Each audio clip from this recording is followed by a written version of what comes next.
Ketika berita perusahaan rugi mau dipajaki 1%, asli membuat otak Sontoloyo jadi mikir. Ada apa ini bernegara sampai perusahaan rugi dipajaki juga? Sudah harus bayar karyawan, bayar overhead, bisnis rugi, masih kena pentung pajak lagi. Sementara BUMN yang rugi itu sudah sering disuntik pakai duit pajak, duit APBN hasil keringat rakyat. Membuat banyak yang berpikir, kok lu nggak amanah sih kelola negaranya? Sudah memajak tinggi, duitnya nggak buat untung juga pemakaiannya. Asli loh, BUMN itu sudah regulator, operator, tersering monopoli lagi. Yang bayar produknya, rakyat semua bayarnya tunai. Lalu BUMN-nya rugi. Lah geblek pol, asli geblek. Sebenarnya apa sih yang terjadi? Kita melihat harusnya kita tarik mundur ke 5 tahun terakhir. Kebijakan kelolaan ekonomi negara, baik positif untung atau rugi, ukurannya bukan kebijakan kemarin atau bulan lalu, bahkan tahun lalu. Harus melihat mundur agak jauh, hingga 5 tahun. Kalau perusahaan UKM misalnya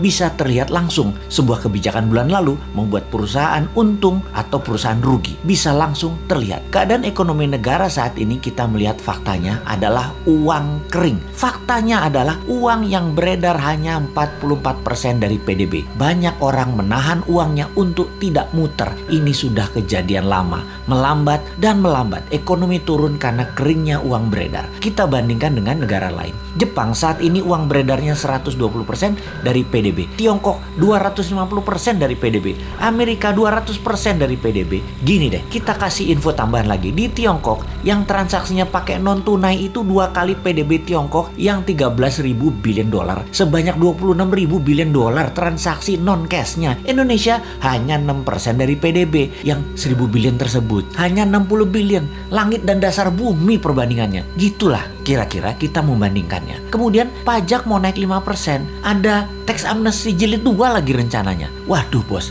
kalau ini kejadiannya dalam negeri dongengnya Hans Christian Andersen, kalau raja mulai menekan dengan menaikkan pajak, itu tanda-tanda loh ya. Itu cerita semuanya berakhir tragis bagi sang raja. Biasanya pangeran negara tetangga pasti ambil alih, dan untungnya biasanya nih ya, raja yang menaikkan pajak tadi punya putri cantik. Seperti sumber daya alam lah yang kita mau bandingkan dengan cerita Hans Christian Andersen. Jadi masih selamat-selamat dikit lah selama putrinya bisa terselamatkan. Mudah-mudahan cepat sadar bahwa yang bisa menolong sebenarnya banyak putra bangsa yang terbaik di Indonesia ini. Bukan hanya seorang wanita yang bisa. Sayangnya putra-putri terbaik tersebut mau membantu syaratnya semua menteri ekonomi terkait, yaitu sekitar 8 departemen, ganti semua dengan timnya dan minta kedaulatan penuh. Kan nggak mungkin. Yo wis, kita hanya bisa mengingatkan, nggak dipakai nggak apa-apa. Toh jabatan ada batasannya juga, kepinteran ada batasannya juga.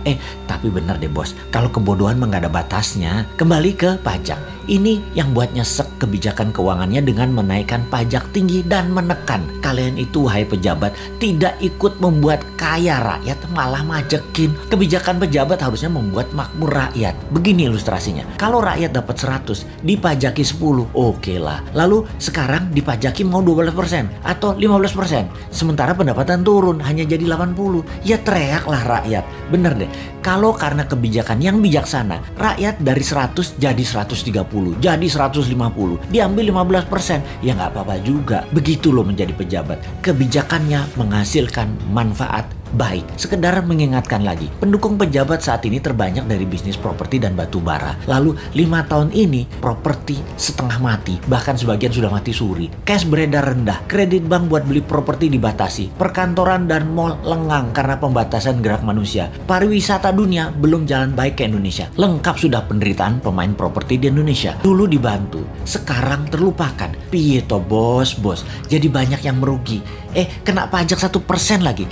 Mampus dah. Wes 2024 gak usah dipilih semua calon-calon dari pejabat sekarang deh. Pasti sama lagi kebijakannya. Cari yang baru. Masa gak ada berlian di antara 270 juta penduduk Indonesia selain mereka sih?